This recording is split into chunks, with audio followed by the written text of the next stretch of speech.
This week on Behind the Pulpit, are you ready for one massive episode of Behind the Pulpit? Well, you should be. Today we are so excited to welcome on the Vice President of the Center Consulting Group, Dave Marks. We were working with a Canadian group, which we work with groups all over. And he don't you know? Yeah, and he said, the center, just like you Americans, you think you're the center of the universe, you know? We, of course, will dive into the news and we bounce around a few different headlines. We weigh in on the Caitlyn Clark controversy and we discuss a few things said by a notable children's content creator. If you're a parent with little kids, you know there's a YouTube sensation out there called Miss Rachel. She made some noise over the weekend. She says, "Happy Pride to all our wonderful families and friends. This month and every month I celebrate you. I'm so glad you're here. I'm so glad you're exactly who you are." We discuss at length a few of your audience questions, and of course we will dive into Pastor Bob's sermon where he used an interesting new prop.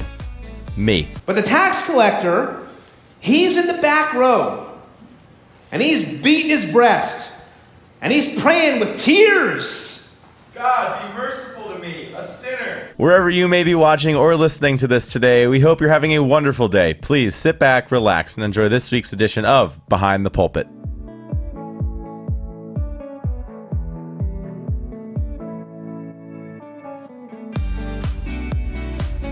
Hey everybody, it's June 10th, 2024. We are here on the most famous podcast coming out of Basking Ridge, New Jersey. We are glad to be with you today. You know, this week my co-pastor, Pastor Bob Urbig, happens to be on vacation, but I have good news for you. He has decided to join us on the podcast anyhow because he loves you guys. That's why he's here. Bob. I am coming in, flying in on a jet plane right here, Pastor Dave. What kind of plane you got there, Bob? What is that Actually, thing? my wife was making fun of me before because I was landing the plane on my computer, and she'll laugh at me later on for this. So this is Air Force One. We got it last week when we were at the George Bush Presidential Library Museum from our conference. I bought this little one for my kids, and I just couldn't resist bringing it along with me to relive our time on the tarmac. Mostly because I forgot it last week, and I just really wanted to show you that we bought it. Right. You know, Bob was pretty excited to go to the bookstore afterward and get some toys, and I said, "These are for the kids, right?" And he's like, yeah, the kids. Anyway, we're here with our favorite consultant and our dear friend, coach extraordinaire. Why don't you tell the audience who you are? Who's joining us today? Dave can consult the heck out of a podcast right now. Tell us who you are and what you do, what organization you're with, and tell us a little bit about yourself. All right. Hey, thanks for the invitation to be here today. Great honor. My name is Dave Marks, and I am the Vice President of the Center Consulting Group, which is located in Dublin, Pennsylvania. Sounds very Irish. Oh, a lot of pubs out there. Yeah. Yeah, we're going to the center. Yeah. We'll be back later. Actually, I'll let me tell you a story about Dublin when you're done introducing yourself. All right. Well, about stories, we were working with a Canadian group, which we work with groups all over. And he don't you know? Yeah, and he said, the center, just like you Americans, you think you're the center of the universe, you know? That is. But actually, we were called the Center for Ministry Advancement. It's geared to help leaders. It started as an organization to help ministries, and as we were helping ministries, lots of people that are on boards and other things said, hey, can you do that for our business as well? And so we serve values-based businesses, churches, nonprofits, faith-based organizations, and some not just for-profit organizations that do a lot of good. Now, one of the common denominators that we have is before I went to the center in 2004, I pastored here in New Jersey for 20 years. Oh, Dave. Yeah. Dave. Yeah. And what town did you work in? In Cherry Hill. Was not the same part of New Jersey as where we're in. He was in South Jersey, down there by the what's that mall down there that's really famous? Cherry Hill Mall? Cherry Hill Mall. Mm-hmm. You know, I realized when I moved there, this is why they call it the Garden State, right? And I was just commenting to you guys today earlier, you live in a lovely area. This is beautiful up here. We do. Yeah. Those of you that don't think it is, you heard it here first, folks. Pastor Bob came off of vacation just to be on the podcast, and I noticed you're kind of dressed down today with a little bit of my vacation gear. So what's going on with the shirt, man? Well, I had to come off vacation because I could not miss Dave Marks being on the podcast here in person. I would have felt terrible if I didn't show up. So that's how committed I am to being with you here today on Monday, June 10th. So Saturday was my 10th wedding anniversary, and Happy anniversary! Thank you. What did you call that? The 10th? You had medals for all the for all the anniversaries. This was the 10th? aluminum foil anniversary. It's or something. tin. Yeah. Tin. Yes. Right. So you got your wife something made of aluminum? no aluminum, but we did get new rings. We got 10-year rings. This is my new upgraded 10-year ring. We had no money when we first got married. I hope you didn't. We get still don't an have aluminum ring. really a whole lot of money, but we had enough to upgrade our rings.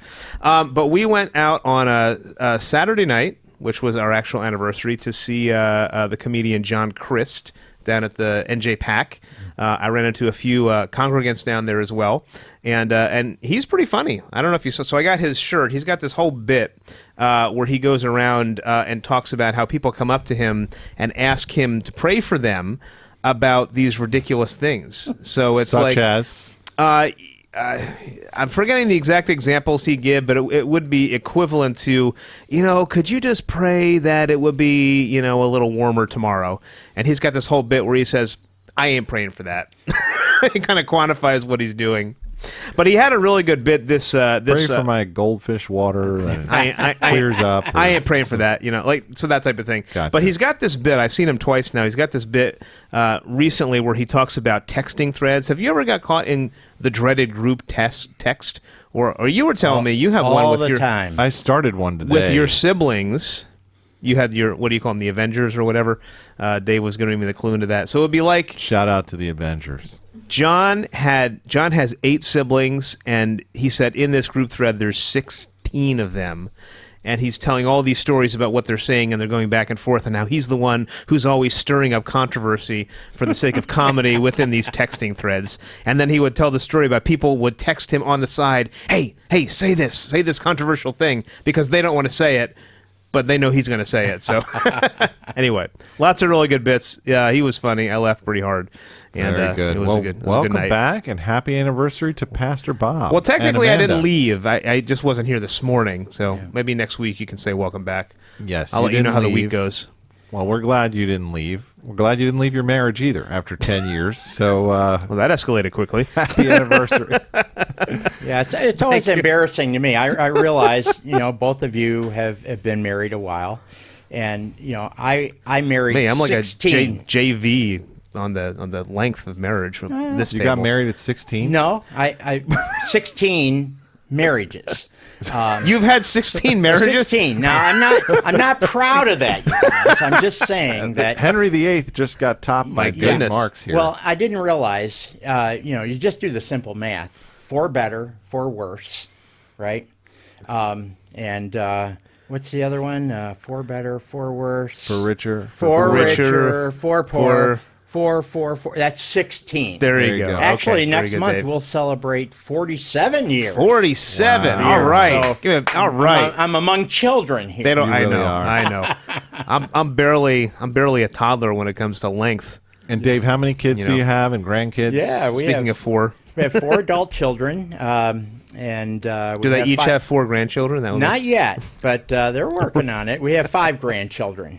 Yeah. All right. Yeah. You were Awesome. telling me about a grandpa week or something. Yeah, we do coming what up. we call Nana Pop Camp, and we've done this will be our 10th year. We give the parents a vacation by taking the kids, and we get them for a whole week. What happens at Nana Pop You Camp hear that, grandparents? stays at Nana Pop Camp. Do you hear that, grandparents? This is an idea right here. Yeah. So Awesome. Well, good to have you with us today, Thanks. Dave. And we came up with a little bit of a unique segment just because you're here with us, Dave. I think it's called Ask Gandalf or something like that. Ask Dave Marks. Is that what it's called? You're looking there, at me Bob? like that's what I came up with. The We've been leader of doing the these fellowship asking. ring? That's Yeah. right. We've been asking people these questions. So Talia, who's over there, do we have a camera on Talia? No. All right. Well, just you can wave anyway. So Talia's over there, our Procom intern, and we did an Ask Gen Z segment. What 2 weeks ago, I think, and then before that there was an Ask the Pastor segment. So Dave Marks is a master at answering questions, and I thought let's do an can't Ask wait. Dave Marks, and he is kind of like Pressure's the Gandalf of our consulting group here. There's, So. I noticed I meant there's to a lot bring of a staff Gandalf. down for you to have your staff. That's right. We should have made him dress in white. That's right. Yeah. Oh. So what do we want to hit Dave with a question, Tim? So Tim's got some questions. First right? question I have, we'll ease in a little bit. If you could share a meal with any non-biblical historical figure, dead or alive, who would it be, and what would you ask them? I always like asking people questions like this. Yeah. Oh, so great. this is non-biblical. We got to go I know. outside. He's the text. switching around the non-biblical one. Dave is a ministry practitioner. Are you familiar with non-biblical historical figures? I am is that all right? of some degree. And, over the weekend, one of the Apollo 8 astronauts perished in a plane crash. Ironic, isn't it? Yeah, he was 90 years old, still piloting his own Wow. aircraft, and the two of Wow. them crashed. But it did bring back to mind Neil Armstrong, because I know that when I was working in youth ministry, there was a famous quote that the junior high teacher in Neil Armstrong's life one time said to him, and wrote it on a report card, apparently, "He will not amount to a hill of beans." And Wow. so you look at the potential, right? So what one teacher thought had no value, that this person will be not able to contribute well to society, turns out to be the first man to walk on the moon. So I would spend dinner with Neil Armstrong. Maybe he'd have That would be some great. moon cheese for you, too. Yeah, some moon With the cheese. moon rock, right? Yeah. I think it was July when we landed on the moon back in the 60s. And, some people don't think we actually landed on the moon. There's a group of people that think this is a conspiracy. Yeah. That Right. Neil Armstrong never really did that. And there's this video footage on YouTube of some guy coming up to Buzz Aldrin telling him that he's been fabricating this thing like his whole life. And Buzz just locks up his fist and punches this guy in the face. You can go to YouTube and see this. He just unloads all of his anger on this guy who's accusing him of heading up this conspiracy. Well, I've actually read some of that material, and given this is without really a why you want to context- talk to Neil. Okay, you all want right. to get the Yeah, first come on. So What's let's the tell me, truth? what's the truth? Yeah, what's the truth? Where did this wind on the moon come Yeah. from? Come on. Right, and so Tim is one of them. It was a lab leak right there. yeah, electric fan over in the corner. Actually, you think about, we haven't been back to the moon in 25 years or more, and so it had the equivalent. The whole Apollo program had the equivalent of the technology that's in your cell phones right now. So with all of the technology that we have, why haven't we been back? How come there? we're not Yeah, this should be like seems like it'd be but yet here we are. this should be a piece of cake. They're still talking And about. yet, I think we sent something up like a month ago, and it kind of crashed, and it didn't quite. It wasn't a person, but it didn't quite make. Can I answer that? Just do a segue. There was another podcast that I was listening to. The guy was interviewing somebody who was involved in the space stuff, and this guy said the reason that we didn't go up was funding. Basically, we stopped doing all this funding, and he said if we had kept going on and kept doing that, we would have been to Mars in the 80s. Yeah. Which I was like, Interesting. It was wow. a financial thing. Yeah. And, Well, that was his reason for it. Yeah, we just stopped. Yeah. We stopped funding it, and so it dries up. and now they're talking about, how to colonize the moon. And there's other Right, economic ventures to be had there. So I get that. But it is kind of funny that our technology has exponentially gone way beyond anything we could have imagined back in July of 1969. I mean, I feel like we should have the Starship Enterprise built by now. I don't know what's going on. Well, Where's the warp speed? and the whole UFO thing, the UAPs now, or Right. whatever they call them, that's really gaining a lot of interest, even in the political realms and things like that. So, I get asked the question. We did a lot of UFO Yeah. talk last summer. Did you? Dave? We should have had you on then. Yeah. Well, This and segment I'm a is taking believer. a turn I wasn't expecting at all. Truly. I have a few. I All have right, a- give me other questions because I had a serious question Dave to would ask like him. to have dinner with Neil Armstrong. Is there another question for asking? so we can arrange do you that want me to tonight, do you want me Dave. to ask one more and then Bob could take his? All right. Sure. one more. All right. Let's see how good your question is. We'll vote All right. it up or down. I had some expert intel that prompted this question. Dave, what's your opinion on Oreos? Expert intel. This Dave or this Dave? This is Dave Marks. I heard some interesting possible stories about Oreos involving you. Well, I got to say, and I got to be careful because the fire from the fryer that caught the kitchen on fire that eventually gutted the house was covered by insurance, regardless of what people say. And after everybody left, they were delicious. I'm kidding. I really don't have an Oreo story other than I like them. Okay. Well, let me ask you. Can I ask you a question? So, if you had to pick regular Oreos, double stuff, mint-flavored, would you do the fudge-covered Oreos? I definitely do. Or the fudge. fried Oreos. Those are... I've had the fried Oreos at the state fair kind of deal. They have them at Charter Day every year. I'm like, Yeah. it's the only time of the year I have fried Oreos. is Right, Charter. and the same group is frying butter. Have you seen a stick of fried butter? Yes. Yeah, They that's can a fry little disgusting. everything nowadays. Yeah. Well, the Mexican restaurant chains, they have the fried ice cream, which is pretty doggone good. You know what's the best is when we go to the center and you guys have those little, little baskets of treats and stuff. Sometimes there's some Oreos in there. It's sneaking Oreo. Yeah, well, I have to be careful because we don't roll out that red carpet for everybody. Okay, That's right. sorry. Okay, there you go. Yeah. All right, There Tim, may or may What were not. you starting to say, Tim? You were For starting to get you, into it might be Hydrox. So before we started filming, I asked Johnny. I was like, "Do you have any like fun questions I could ask Dave that might like spark a story?" And Johnny's like, "Apparently, whenever Bob goes over there, he's always offered Oreos, and it always makes him laugh." So that's why I brought this up. That is Say true. the center is the Oreo place. The Oreo capital of Dublin. That's right. That's right. So, Bob, did you have a question? I did have a question. Quick story. So Dublin, when I was in high school, our hangout place down in Red Bank, New Jersey, was the Dublin House. So every time I go out there, I always think about high school. Yeah. It takes me back. So my question, this is more of a serious one, is so married for 47 years.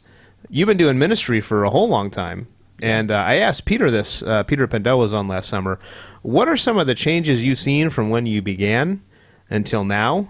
What are some things that have surprised you in the ministry landscape? What are some things you couldn't have predicted?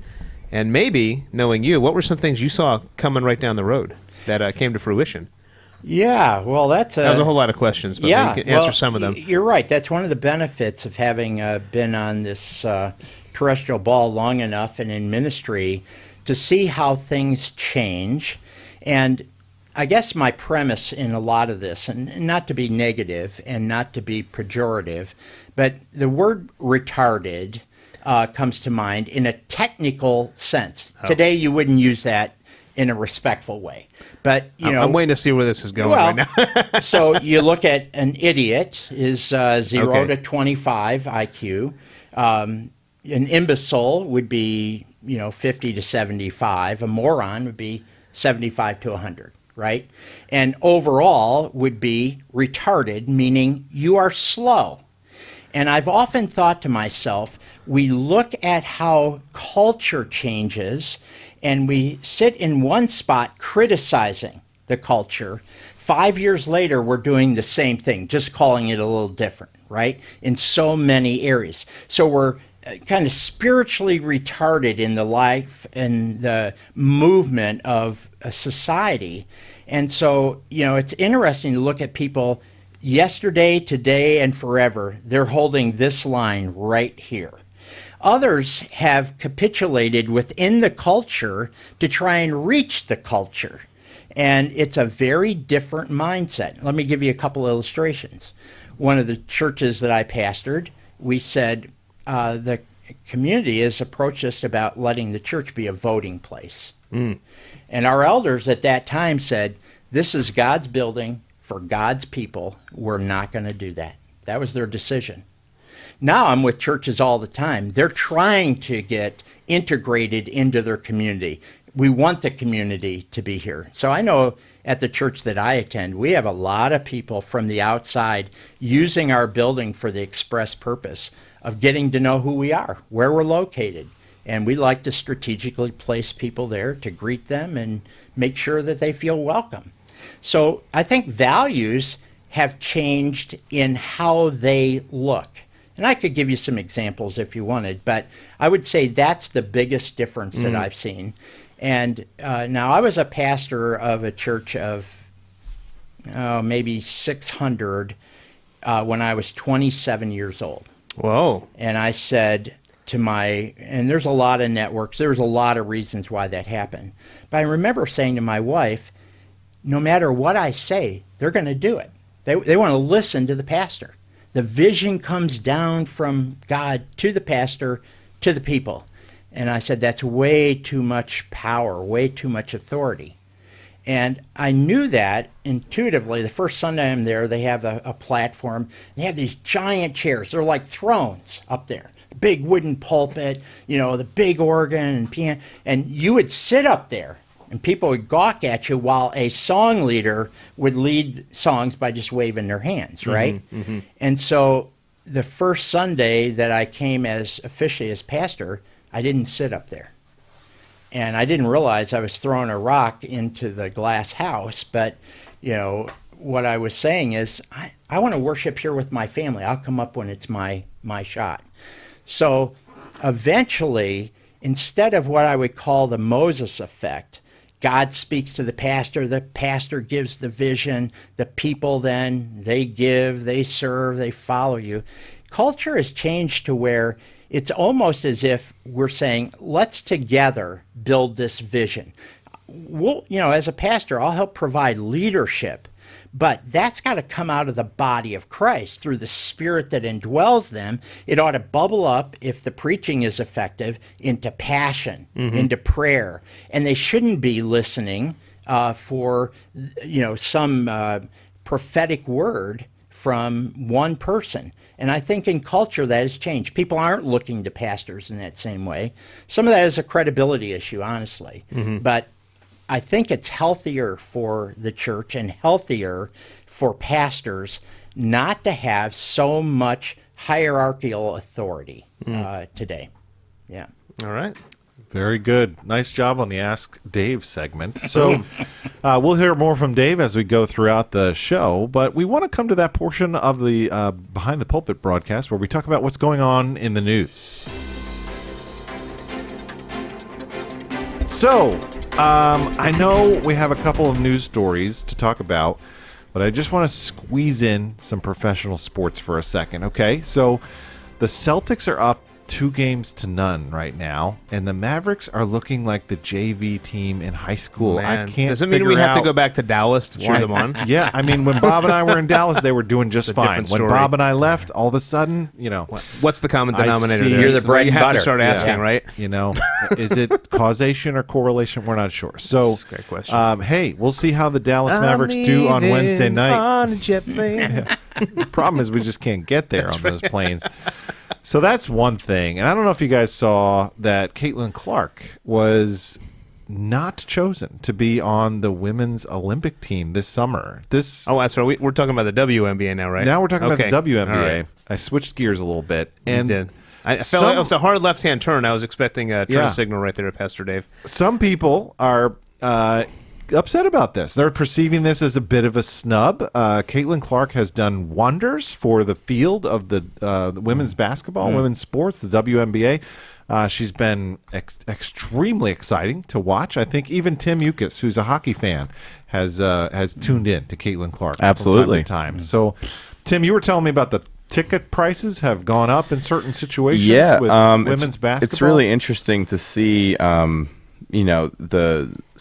WNBA has not done as well as the NBA in terms of revenue and in terms of people in the seats. However, since Caitlyn Clark has joined the WNBA, games that she is, the average attendance both home and away for games that she's playing in is up over the rest of the games average by almost 10,000 people.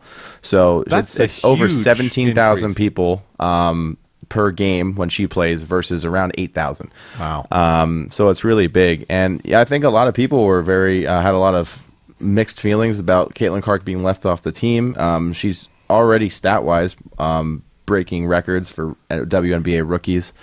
And then you've seen guys like Anthony Davis who were in college and I think Kyrie Irving maybe as well, who played on the U.S. men's national Olympic team when they were just in college. Right. So it just seems a little strange. I remember the scandal of the Jordan Dream Team leaving off Isaiah Thomas back in 1992. Right. That was a major scandal, and they still talk about that snub even to this day. I'm not sure Isaiah Thomas has ever forgiven Michael Jordan and that team for not letting him play. But this summer, I guess the U.S. team is without Caitlyn, and she'll be available in 4 years, I'm sure. But this summer, we've got to go without the All-Star. So, hey, that's happening. Yeah. There was another story in the news I think Bob wanted to mention. Something significant happened. I think we're going to talk about that. I guess, Pastor Dave. Did that tee you up good enough, or? Yeah, I'm not sure how significant it is, but it did make me. It did catch my attention. So, if you're a parent with little kids, there's a YouTube sensation out there called Miss Rachel, and our kids got into her videos because she's got a background with. Her kid had a speech delay, and she has a background in special needs and things like that, in teaching them how to actually say words. And she's got these fun videos that you can sing along to and all that. So she made some noise over the weekend, but there was some things going on before that related to the comments that she made. So basically, she made a comment on Pride Month, and I'll read this statement. You can probably go find the video online if you want. So in the published video, she says, "Happy Pride to all our wonderful families and friends. This month and every month I celebrate you. I'm so glad you're here. I'm so glad you're exactly who you are." Okay. Now, the second part of that was, to those who are going to comment they can't watch the show anymore because of this support, no worries and much love your way. God bless. I'm not chasing fame or views. I'm standing strong in love. So, my comment about this is somebody who is actively making videos for 3-year-olds. And, it's ironic to me at the end, and we've talked about this a little bit, Dave, about the kind of the redefinition of the love word. So she is standing strong in love, but if you don't want to watch her because you don't like where she's going with it, which, by the way, after this, she was then inviting, so I heard, Dylan Mulvaney onto her show, which, that, by the way, that's a trans man who's dressing up as a woman coming onto her videos now. What I found interesting about it is, and I'll tie this in with the parable that we did yesterday.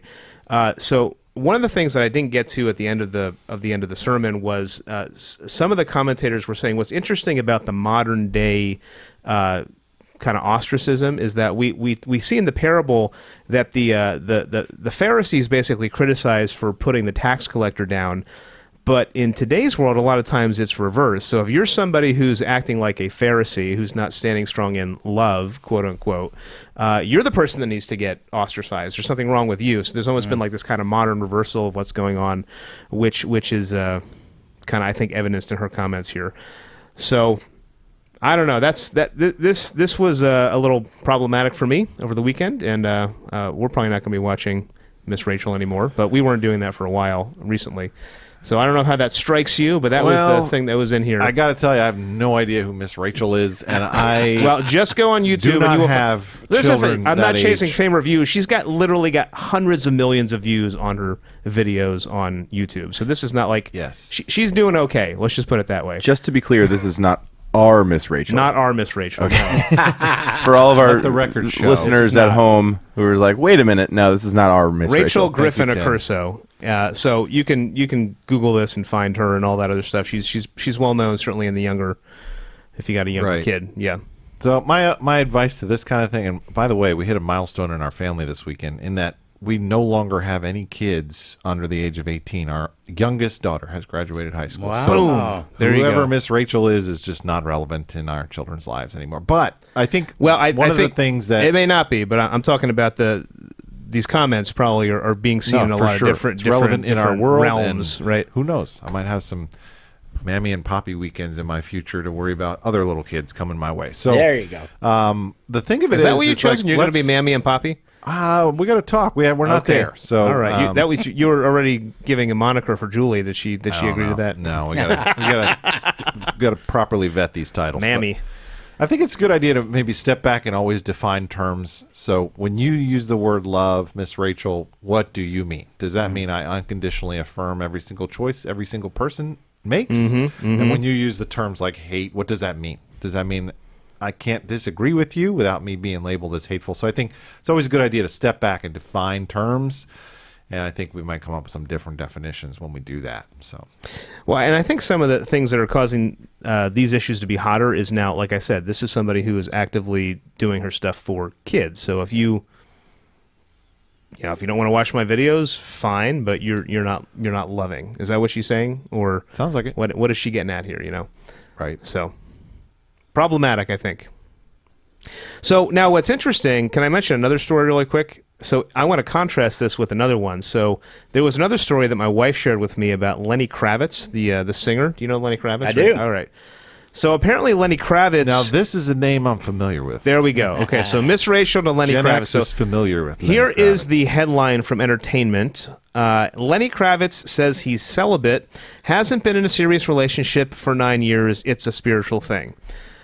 So he goes on to talk about why he's been celibate for 9 years and his reasons for that. That's not the interesting part of the article. The interesting part is you go down and you find out that I think it's Ice-T that's quoted in here, who basically, let me find the exact quote. Well, I don't have his quote in here. Basically, Ice-T is quoted as saying, "What is the matter with you that you would possibly be celibate? Like something is seriously wrong with you because you're not going out and sleeping with everybody that you can possibly sleep with." So the reason I find this interesting is we're getting into a month where it's basically this celebration of our sexual self-expression and our sexual buoyancy, and you have this one guy who's saying I'm going to be celibate, and he's getting like basically ostracized for that. So you spoke about your cultural, movement over the years. This is kind of where we're at in terms of this conversation, which So basically, by extension, if you're upholding biblical values on some of these things, people look at you like you're super weird. Like, why would you even do that? And that's probably a nice way of putting it. They might put it very differently.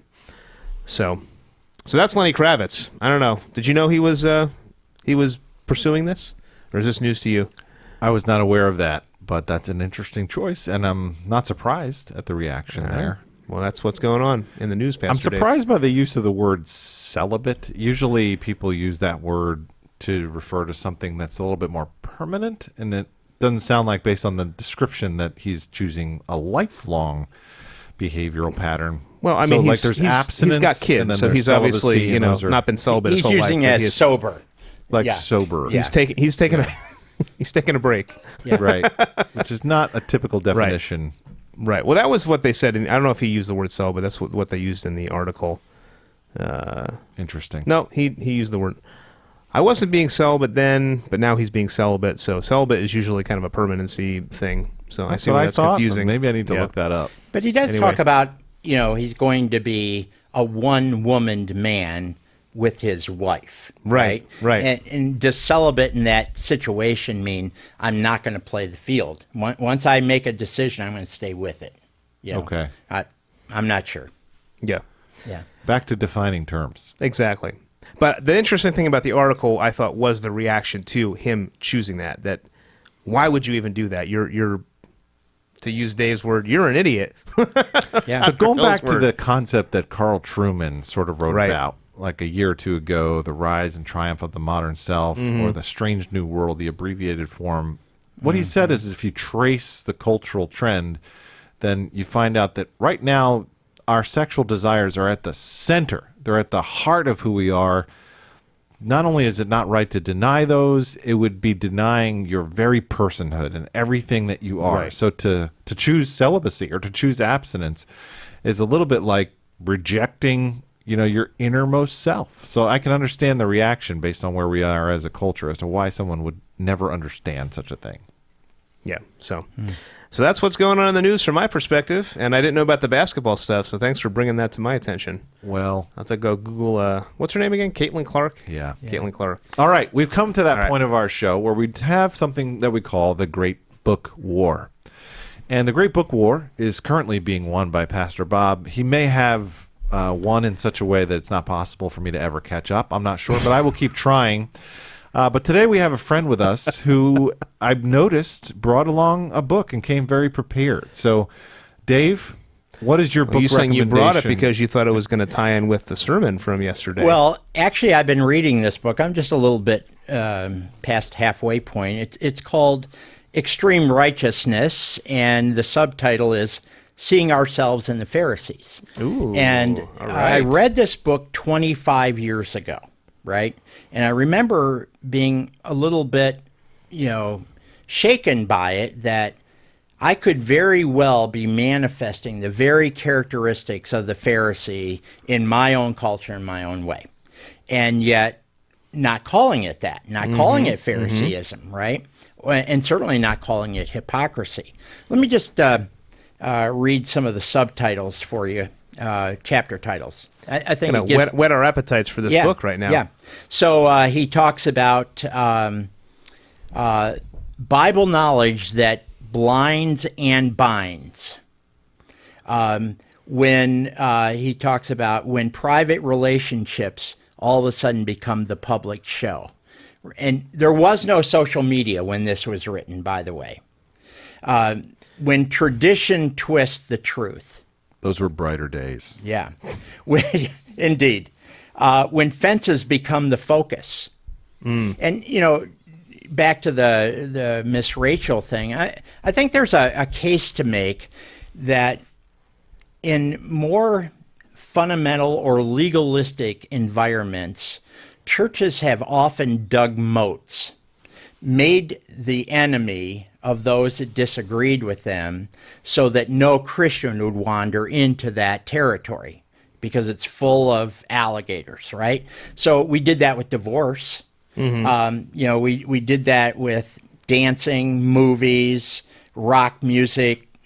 I remember even tattoos being quoted out of the book of Leviticus, right? And so if we make the penalty strong enough and we speak to it long enough, people won't want to do it. Well, that didn't prove to be true. In So fact, the idea is the moat is around us and non-Christians are on the outside yeah, of the moat? yeah. Is that what you're saying? Yeah, you got to protect yourself. You don't want to go out there into those things. So sex before marriage, the gay agenda, the whole pride agenda, all of those things have been issues that have not necessarily done what Titus 2:10 talks about, making the gospel attractive, right? And I think it's what becomes of us when we choose to follow God's way, God's direction. Yes, there's a place in truth to say that's wrong, and we should do that. But we get to the point where we're so focused on the wrong, we forget that doing the right thing is doing the smart thing, right? God didn't make a rule about everything that would be fun and say, don't do it. What he did was for our benefit. His commandments are not grievous, right? Isn't that what 1 John reminds us of? Mm-hmm. So when I look at the consequences of doing the wrong thing, those last a long time. And I'm afraid our society is going to get snapped with the reality of some of the tragic philosophies, decisions, empty-lifed pursuits that will never lead them to a life of fulfillment. It can never deliver what they think it's going to promise. And so those consequences, unfortunately, last a long time. When I look at the consequences of doing the right thing, those last a short time. Remember Moses talking about the pleasure of sin for a season? Yeah, there's benefit in doing some wrong. If there wasn't any benefit, nobody would do it. Somebody once said, if sin isn't fun, then you're doing it wrong. There you go. But again, It's a time-bound fun, right, though? Eventually, It's a usually kind of short-lived- leads you into a Yeah. period of shame. Right. And again, the world, love not the world, neither the things that are in the world. I think, we got to look at the origin of that, the ion in the language. It's now only thinking. This age. This age, right? And if we live for now only It will go down all kinds of paths that are deviant and destructive and harmful, and we don't want people to do that. We would like to help them. But I'm just wondering if, as the world would wax worse and worse, deceiving and being deceived, Paul says to Timothy, what? You be devoted. You be faithful. You do what you are supposed to do.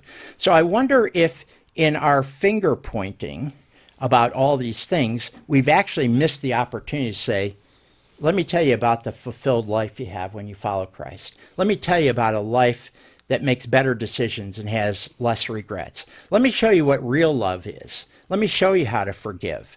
Let me help you to enjoy a true relationship with God, not a religion which you have made in your own minds to be what you want it to be, to excuse why you don't want God in your life.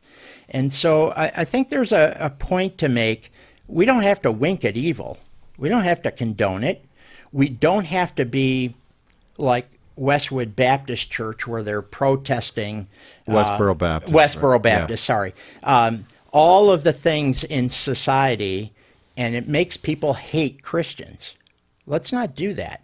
Let's say, listen, we can't be consistent all the way across the board because we don't know what everybody thinks. We now know what Miss Rachel thinks, and we have choices to make. Can we be consistent with that across the board?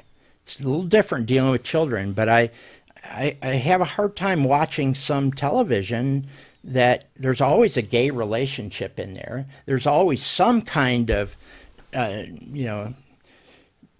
debatable being emphasized. And so, when I think of the benefits of doing the wrong thing, short-lived. Benefits of doing the right thing, they live a long time. Consequences of doing the right thing, small. And so what would you say? Doing the right thing is doing the smart thing. And you could also say that doing wrong is easier but much more expensive. And we haven't just seen the toll yet of all that's coming with some of the vain philosophies of the world. What they need is Christ Jesus. Good. Right? But our life has to shine that out. And we can't always have the negative on. We got to put the positive on. Come, see. Very good. So, good book recommendation. Hold it up for us one more time here. Yep. Extreme righteousness. Extreme righteousness. And, right. One of the other chapters in here is When the Sick Look Fit. Right. And I think Phariseeism is just what we were talking about, right? Look at what I've done. Look at how I am before God in my own eyes, right? Fit right well. The other book that I would recommend is The Power of Moments, which is a great book if you're at all into customer service or children's ministry, youth ministry, making moments that really make a difference. Now, it's not a Christian book, but it has great principles. The other one is Patrick Lencioni's new book, The Working Genius. He always starts with a fable, and it's so practical. It's been a book I've enjoyed. I just finished it 2 weeks ago, and I found so many practical applications. The one book that I hear is good is a book on anti-gravity. The people that are reading it just can't put it down. Very good. Sorry. Sneak it in there right there. Let the record show that Dave just recommended 4 books, not one. Well, he had to make up for all the time he's not been here. I saw Dave's face From over there. Bob's Was like, school. we could probably put those books into a chart, by the way. Which Yeah. books go, what do they cover? We could. In the spirit of self-righteousness, I brought my own book today just to show what a Pharisee I am. Now, for the record, my wife did give me this book for Christmas, but when I opened it up, the title, I don't know, Tim, if you can show this on camera, but this is the book called Times I Was Right and Nobody Listened. Well, notice I see it's still shrink wrapped. It I'm hasn't not been opened. sure what was meant by this particular Christmas gift, but I guess, Yeah. There's my book recommendation There for you the go. week there. Hey, are you guys going to do another book? A Beautiful Mess was big We have hit. 3 on the docket. Do you? We're going to preach less this summer to hopefully finish our book from the less, David one, and then we have write one on more. Ecclesiastes. Yeah. Every week we say we're going to get to that book, and every week we're like, oh, we didn't get there. All right. Well, there's a few audience questions we will. wanted to get to, and Tim had a couple of them that he was going to share with us today. So what are the questions that have come in recently, Tim? Absolutely. The first question that we have on the day is, do you object to the claim that Isaiah 53 refers to the Jewish people as a whole rather than the individual? I think I might have misspelled Isaiah. I apologize. You did, although that's the way Isaiah Thomas spells his name. So he was part of our Isaiah? show earlier, but yeah, there's an extra A in there before the I. But that's a great question. The reason why people ask this question is it's so specific. It may be the most specific prophecy in the Old Testament about the Messiah. It's Isaiah wrote 700 years before Jesus came, and he talked about him being striped and him being bruised and beaten beyond recognition, and that the Messiah would come and not just reign but also suffer. And so sometimes people would get confused in terms of what's the vocation of the Messiah. Will he rule or will he suffer? And there was even some segments of the population that said maybe there's 2 Messiahs. Maybe one of them will reign and one of them will be some kind of a sacrificial substitute. And so, of course, Jesus came on the scene and clarified all of that by telling us that he's both wrapped up in one. But when you ask a modern Jewish scholar, what is Isaiah 53 talking about? Because it's so specific, they've got to come up with another explanation for this passage. So one of the explanations is this is talking about the whole nation of Israel, or some people say maybe this is just talking about Isaiah the prophet himself. So there's some different views on this, although I think it's pretty clear and specific that this has to be talking about Jesus, not the nation of Israel, for a couple of specific reasons. So if you read Isaiah 53 verse, let's see, it says here in verse 9, he had done no violence, nor was there any deceit found in his mouth. And so what this is painting for us is a picture of the innocent person suffering, the person who was perfectly righteous, suffering not because of his own sin, but for the sin of his people.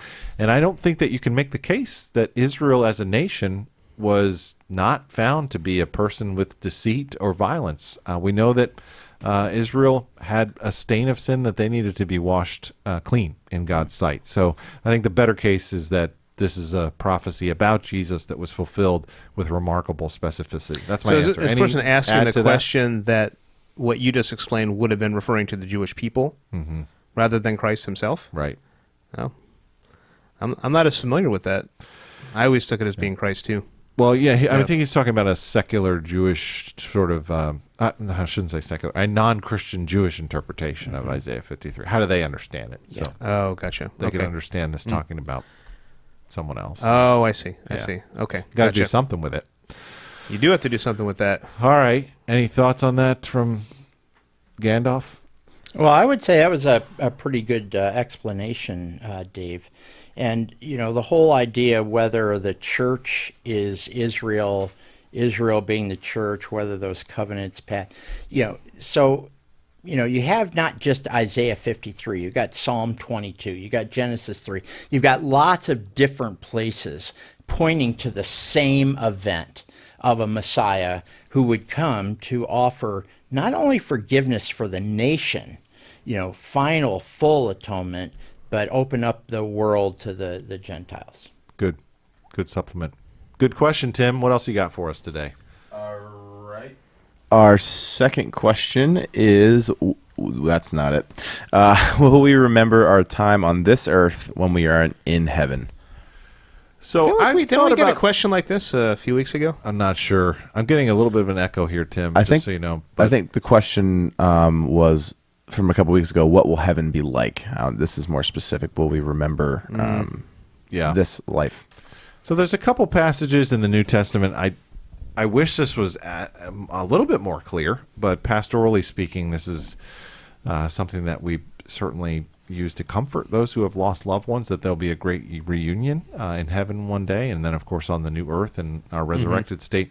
I think 1 Thessalonians chapter 4, behind that passage is people grieving, thinking that they're never going to see their loved ones again. And Paul comes on with this theology and says, no, you don't need to grieve like people who have no hope. You can comfort one another with these words.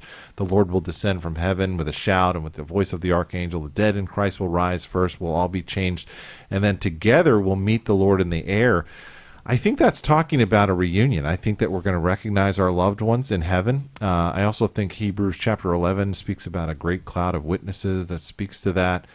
There seems to be memories that are intact in the passages that we read in the New Testament. There's some people in the book of Revelation that have been martyred, and they're remembering what's going on in their past, and they even know what's going on the earth, and they're crying out to the Lord, how long, O Lord, until our blood is avenged? And so they have some sense of consciousness about what happened to them and what's still going on. So I don't think there's a case to be made that our memories will somehow be wiped in heaven. And then there's other interactive passages, like at the Transfiguration, we have Peter, James, and John recognizing Moses and Elijah that come down and commune with Christ on that very interesting, intriguing scene.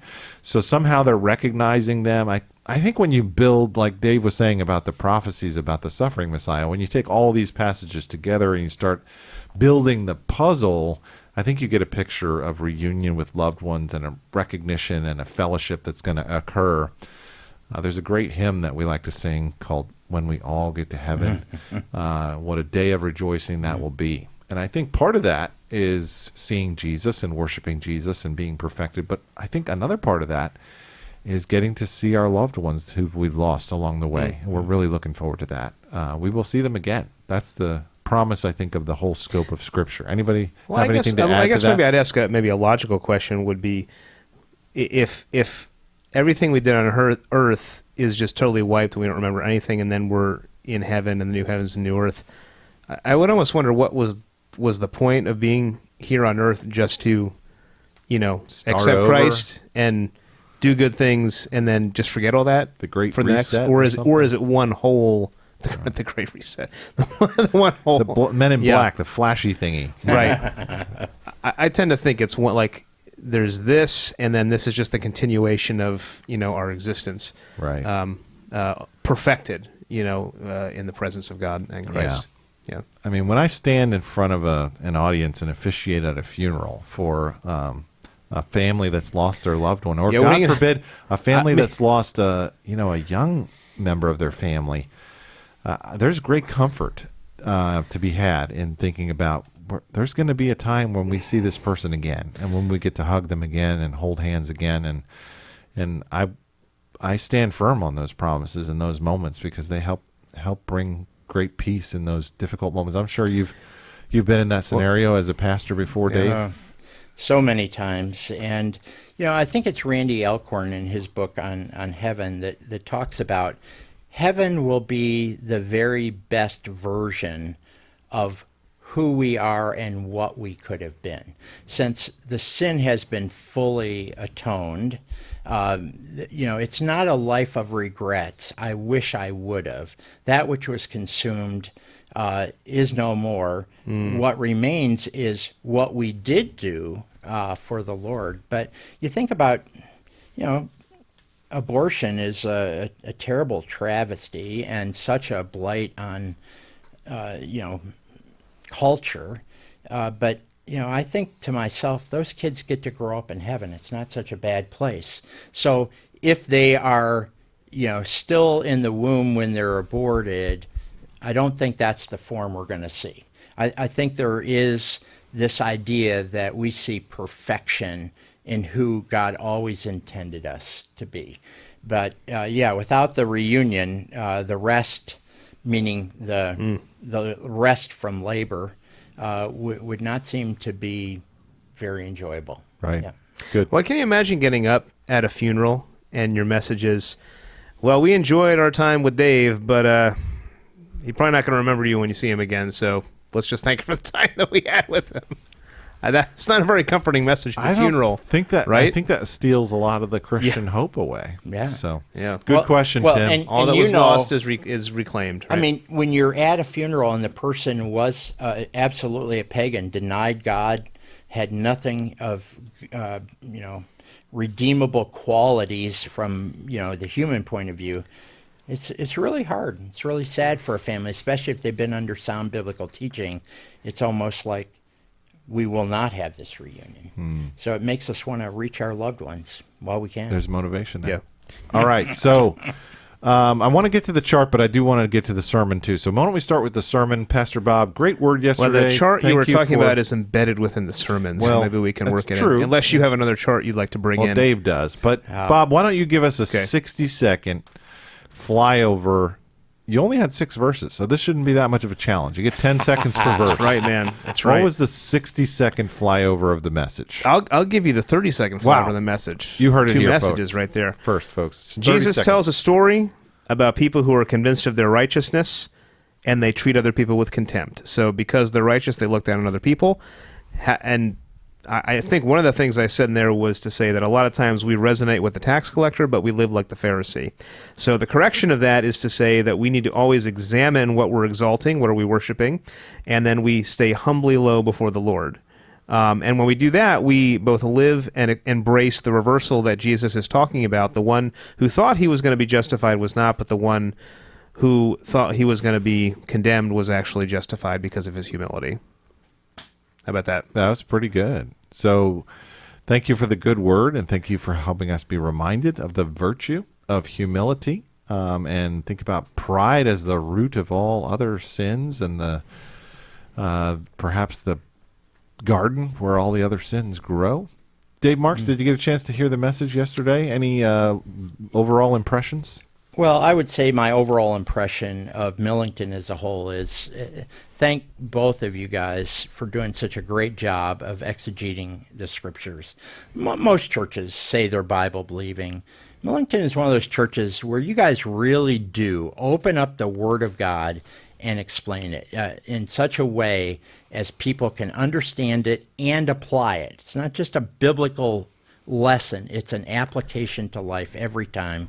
And so we really admire you guys and thank you for that. I did have an opportunity to read the sermon in its manuscript form, and then I had an opportunity to listen to it, kind of watch it while I was driving up here today. How did it compare to the written form, Dave? Well, amazingly well, Bob. Having preached many, many thousands of sermons now, I would say you did better than most, and certainly better than me. I don't know. I thought that live video version probably was superior. In fact, we were talking earlier at whatever kind of coffee Bob had yesterday morning before the message, I'll have what he's having. He was pretty fired up there, man. You were getting the front rows to stand up. You got people shouting in the back. You were calling us out left and right. That sounded like Tim. Was he in the back making that noise? Let me tell you. So to answer your question there, so over the weekend, I get a text message from Bob. It's like, Tim, I got an idea for you for the sermon. We'll see. We'll talk to you about it on Sunday. So normally when Bob's is that a pretty scary text to get on a Saturday? Actually, hey, Tim, I got an idea. Not really, because Bob usually just wants me to play a sound effect or do something with a lightsaber or something. So I'm not really thinking much of it. So he sends me the manuscript, and he's like, it's on page 9. So I go to page 9. And then you just see Tim, loud, in parentheses. Actually, at this point, it was such a blur. I forget what I said. I forget what he had me say. And it said, say it twice. Speaking part. And I'm like, okay, I don't know about this. So as Bob comes in, I'm setting up for the service, and I'm like, hey, I got some questions for you, man. And he comes up and was like, all right, so I think I can do this. I'm just going to do it with a microphone backstage. Is that okay? And Bob's like, no, dude. He's like, that defeats the whole point. You're supposed to be seen in the back. And I'm like, all right, and I'm just nervous, and I'm like, all right, I'll do it. I was surprised at how nervous he was. I didn't know what to do with that. See, it's unexpected. Back, people who used to know me knew me when I was younger knew I was this like big limelight spotlight guy. I lost that. I think the Lord weeded that out of my personality. I don't like this like necessarily being in the limelight, especially when people don't know what's coming. So I was able to get through it. The Joy, shout out Joy, she listens every week. She was sitting right next to me. She was doing the slides for Pastor Bob's sermon, and afterwards she's like, Tim, you were so nervous. You started breathing a little heavier beforehand. Like you were stretching. I was like, yeah, it's nervous. But I will say for those big fans, here it comes. Tee it up for me, Bob. For those big fans of Behind the Pulpit, I have placed myself on the prop list, and I will be in consideration for a top 10 prop. There you go. Come Christmas time. At our Christmas thing this year. So can I say from my perspective? So first of all, let me get this straight. It was not my idea. It wasn't. I did not have it in the original one. It was. I don't know if it was Dave. I think it might have been Christy. Came up with the idea. What if somebody was in the back and they started shouting? That sounds like something Christy would come up with. And I said, well, that's a good idea. Who would do it? Tim. See, let it be a lesson you, why Tim, not? to miss the run-through is to... That might have been Dave Culkin. Maybe it was Dave Culkin. We don't know. It was one of them. But Dave, let us know. I'm just saying it wasn't me. It definitely was not my idea. Was it there was a microphone to me, Tim, or was that just like a cappella? No, it was all a cappella because I tried to do it with a microphone, and Bob's like, no, if it's coming from everywhere, it defeats the purpose. It's got to sound like it's coming from the back. If you're going to do it on the microphone, it's like God speaking. You have to be in the back shouting like you're a person. And I don't know if you heard me. I was banging my chest and everything. I saw you back there, man. So Ron, who's one of our AV volunteers, is like, you might have a black and blue mark on your chest there after that. I was trying to get in the first service. It was only Noah was the only one in the front row. The second service, Corey came up to me. He said, "We're going to get all the band of brothers in the front row, and I'm tired of them dressing in their sweatpants or whatever was going on." So he's showing up in like this full suit to show them how to dress. They're all sitting in the front row, and I'm asking them to stand up. They were and looking think about good. That front row was sharp. Shout out Band of Brothers. Corey comes up to me. He's like, "I never seen sweatpants in the Bible. You seen sweatpants in the Bible?" We're not wearing sweatpants. They were like shirts, ties, jackets. These are teenage boys, Dave. Wow. It was interesting. Well, after I heard Tim, I thought... Did you hear him? Were you able to hear him? I heard him. Good. It's great Right. on the video. I wondered if you're going to have a guy up front, downcast, beating his breast, saying, "Be merciful to me." Yeah. Well, I went with the back, so I was waiting for more people to turn their heads. Surprisingly, more people just didn't turn. They were like, whatever. Yeah. So We anyway, were good job, surprised Tim. in It was our really heart. good. Thank It was you. really I good. appreciate it. Thanks for doing that. Tim's now in the top 10 props.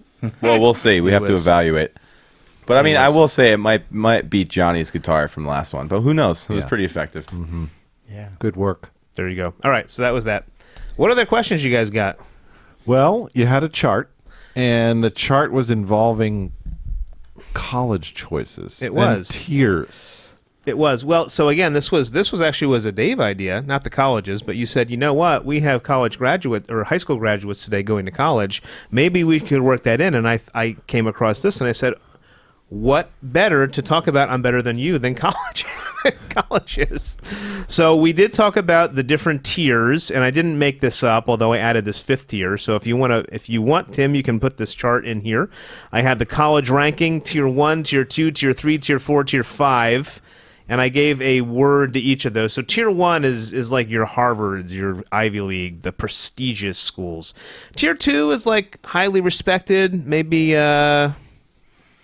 I don't know, what would you put a highly respected but non Ivy League school like UCLA,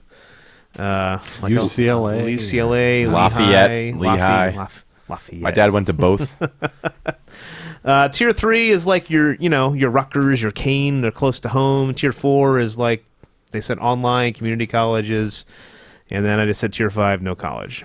Now I wasn't commenting on this. This is what this website was doing. But I think in people's minds they start to think this way about colleges. And I've had lots of conversations with people that felt very self-conscious if they were going to this college versus this. Something's wrong with me. I'm not as good as this person. So I don't know. Were you thinking about your college when I was talking about this, Dave? What was going on in your heart right there? Well, I went to the great Philadelphia College of Bible, now called now Cairn where would you put University. that on the tier list of this? Were they That's probably tier 3. tier 3? Okay, I would all right. be surprised if there are more than that. But, Okay. Hey, I had a great education. I am very There you go. thankful for what the Lord allowed me to achieve there. So here's what was interesting. So it was graduation Sunday, and we're going all different places. Kids are choosing all 5 of Yeah. those tiers on the stage, and it would be easy to compare in those moments or feel less than or have all kinds of hard feelings come up there. So you helped us navigate those swirling emotions. I don't think you're saying, you correct me if I'm wrong, I don't think you're saying, hey, don't try hard and doesn't really matter. I Even if tried you not have to these say that. gifts and abilities, tried to and offer you a could caveat get in into there, yeah. a tier 1. Don't try hard because it doesn't matter. Right. I don't think that's what you were saying. No. Right. So just to No. be clear that we don't misinterpret what you're saying, what are you saying? Oh, now you want me to interpret it for myself. Yeah, just like block out that What I'm wrong saying is that no interpretation. matter you should be, and I think the way I put it in there was you should be stewarding the gifts that God has given to you for His glory. So if He's given you the ability and the intelligence and or whatever to do whatever school you're on that list, just do it the best you possibly can for the glory of God. It's not a you know, at the end it's not a competition. Right. But if someone does have the gifts and stewardship ability to get into a tier 1 school, what's the guard? How can we check our motivations? How can we check our heart about that? Right. Yeah, this is talking more about, I think, a heart posture, that you can be the most humble person but still be living out your gifts that God has given you. And if you have the ability to get into whatever school that is and you want to go there, that's wonderful. Still, you have to stay humble before the Lord in terms of what you're doing and not think because of this I somehow am better than this person or whatever. Right. You know. It's good. So that was where we were going for that. Yeah. Yeah, I was at a rescue mission preaching, and then staying around talking to some of the guys. Preaching this passage right here. Well, it was the personification of this passage. So, I finished that, and we had a little praise team up there, and I got done afterwards. We were talking to the guys, and the one guy looked at me and said, "You think you're better than I am, right?" And I said, Yeah. I said, "No, I don't, but I must have done something that gave you that impression." He goes, I'm a medical doctor. I've lost my practice, my family, my livelihood, and I have nothing to my name except what's over there on that cot.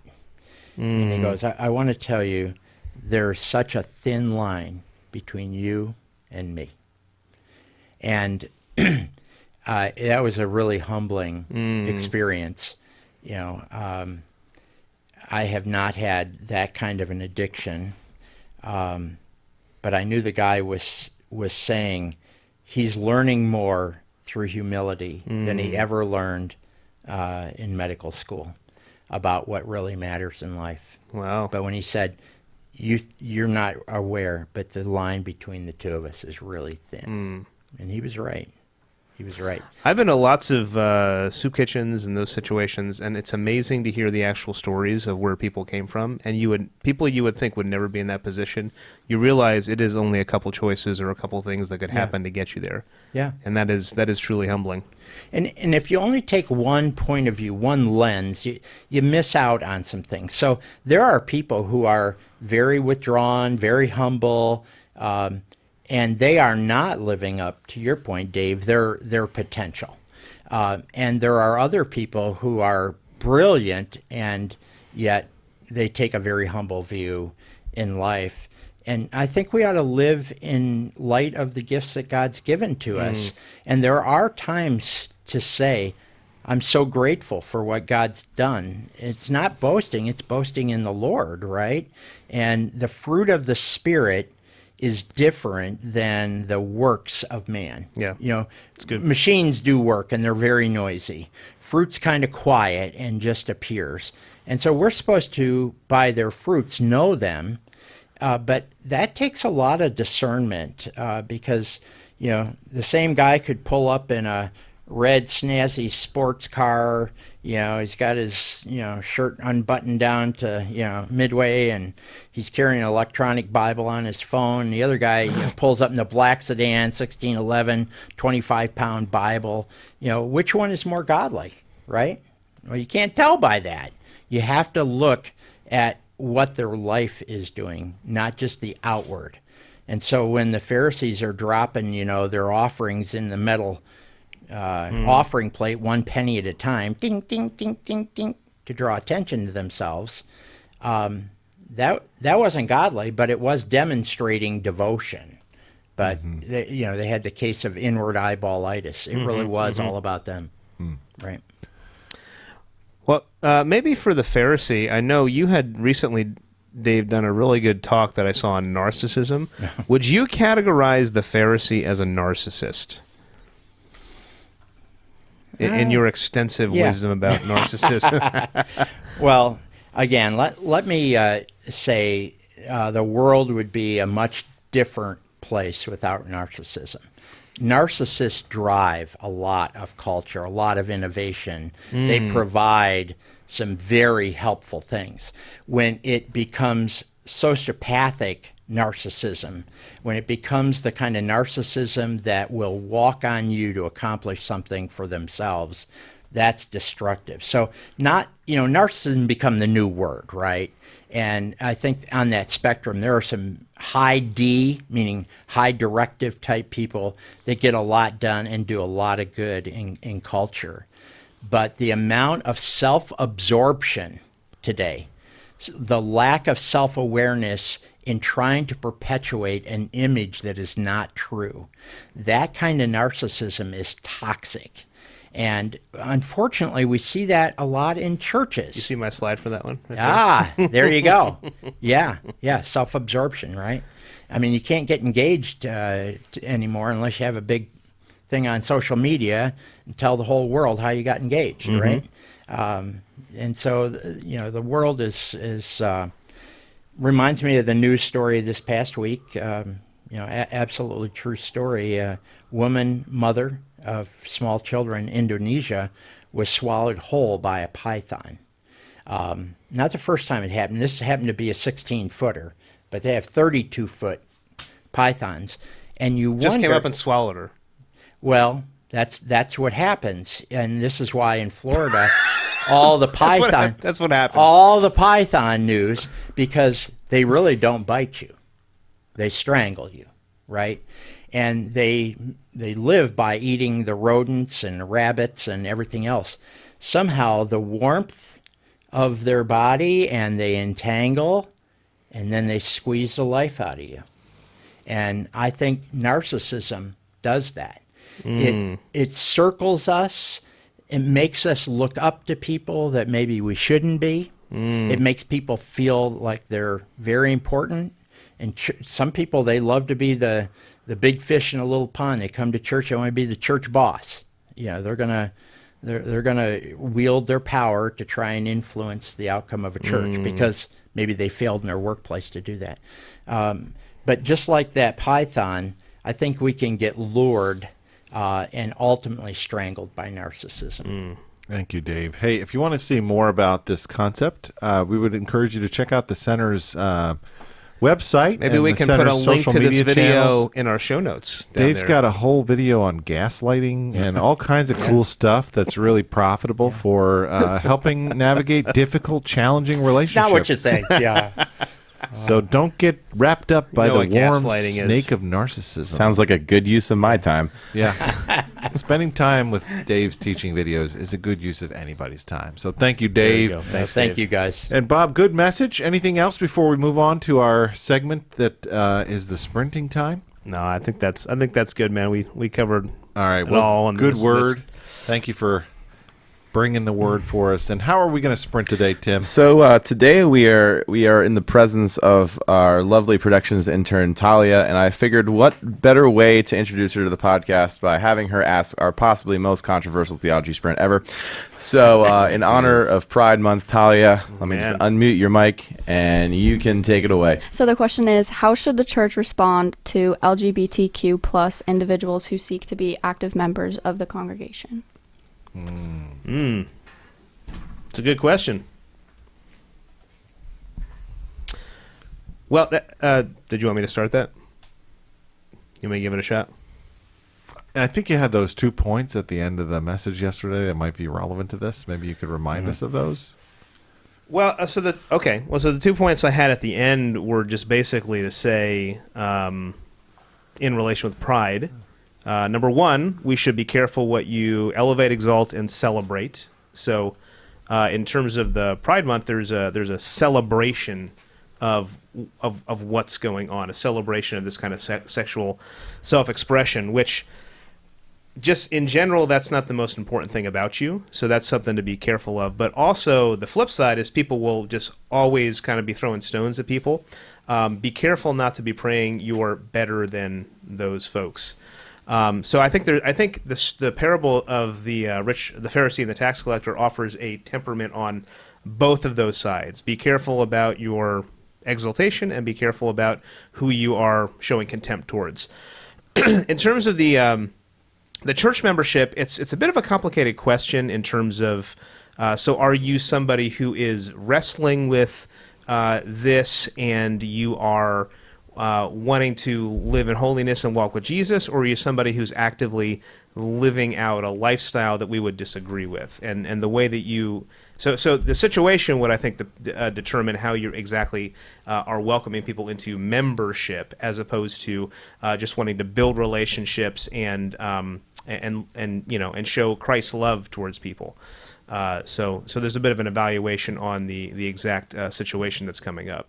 But it is a complicated topic, and it is the issue of our day, so to speak. I don't know if you would add to that. Yeah, so I mean, church membership here at Millington, we have a congregational form of government. So what that means is the people of our church are actually the ones responsible to uphold the doctrinal statement as well as the orthopraxy of Millington. Mm-hmm, so what we're asking you to do as a member is affirm certain doctrinal positions as well as certain moral positions. So if this is your chosen lifestyle, then we would be putting you in a very hypocritical position by asking you to affirm something that you actually don't affirm.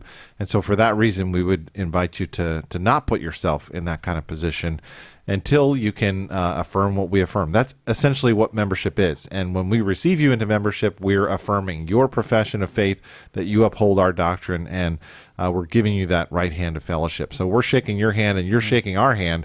And there's two parts to that, and both hands have to agree to that profession together. So until we can do that, I don't think that person will be ready for membership at Millington, but we would certainly welcome you to attend here, to listen to the word here, to please continue to investigate this matter, go down this discovery tunnel, and we would love to walk alongside of you as you figure out what God has for you in your life. Yeah. I think the thing that makes it more complicated to some of the points Dave was making before is that you're assuming that people are going to be, oh, okay, well, you disagree with me, we can walk hand in hand. Not everybody does that. Everybody, like, if you don't agree with me, then you're hateful and you're bigoted and I can't even have a relationship with you, type of thing. So that's not everybody, but there is a segment that's like that. So that's why I say, you ask that question, but there's a whole lot of questions underneath that in terms of how we're doing that relationship. Yeah. Good answer. So, I don't know if that was a sprint. That was more of a medium-sized jog, but a mid-distance race. Yeah. All right.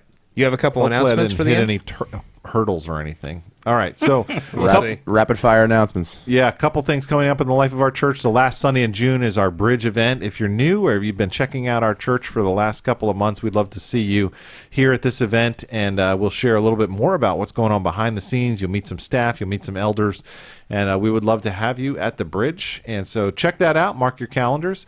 Also, summer is upon us, and we're going to have a few lunches together this summer. One of our traditions here is to eat together over the summer. So we have 3 different Sundays set aside where after the second service, we're going to have a big, huge catered meal for the entire church body. That's a great time of fellowship, and there's always a wonderful buffet put together. And so don't miss that. We will look forward to that. And last but not least, we hope to see you on the courts. Pickleball Sunday evenings, as long as weather permits, 6 p.m. And then there's a coming event that you're definitely going to want to participate in. That is the pickleball tournament on June 29th. So Talia, we're counting on you to bring your pickleball skills here for the tournament. We hear that there's prizes, games for the family. There's a raffle. We're going to have some live music. Bob, are you coming? Well, I'm hoping to. I need a partner. Do you want to get on the pickleball court and be my partner? Gosh, wouldn't that be Right something? now we have only 2 people signed up, and they are myself and Noah. We will be All right. a team. All right, sign up for the pickleball Are you a tournament. pickleballer, Dave? This is like all the rage right You now. know, we were talking about how things have changed over the years. I'm There waiting to was see how no this goes. pickleball, right? So it's a little newer for Okay. me. So no, I'm not a pickleballer. Okay. All right. I'd eat a pickleball, but I don't play. Okay. One more announcement, All right. and that is mark your calendar, August 16th. We're going to have the Night of Revival coming at 7 p.m. Come with us to seek the Lord, worship together, and hear a powerful, inspiring message from God's Word. It's going to be a great night of seeking the Lord's face together. So we hope that you'll join us for that. Let's pause there. That's enough announcements for things coming up this summer, but it's going to be a great summer here at Millington Baptist Church. We hope that you'll stay plugged in, stay connected. Dave Marks, thank you for being with us today. Thank you. What a nice event. I And appreciate it. If you need some help, and your organization or your business or maybe even your church, if you're not watching from Millington but from another church, does need some strategic planning, some help, I cannot recommend highly enough Dave Marks and the folks at the center. They have really been a blessing as a partner in the ministry. And thank you, Dave, for all that you do, not just for the center, but for us you. personally. Wonderful. You're a real Appreciate asset you, man. and a good friend. Thank you guys As so the much. as the youngins say, woot woot. No cap. I think that's a great place to end. Have a great day, guys. God bless you.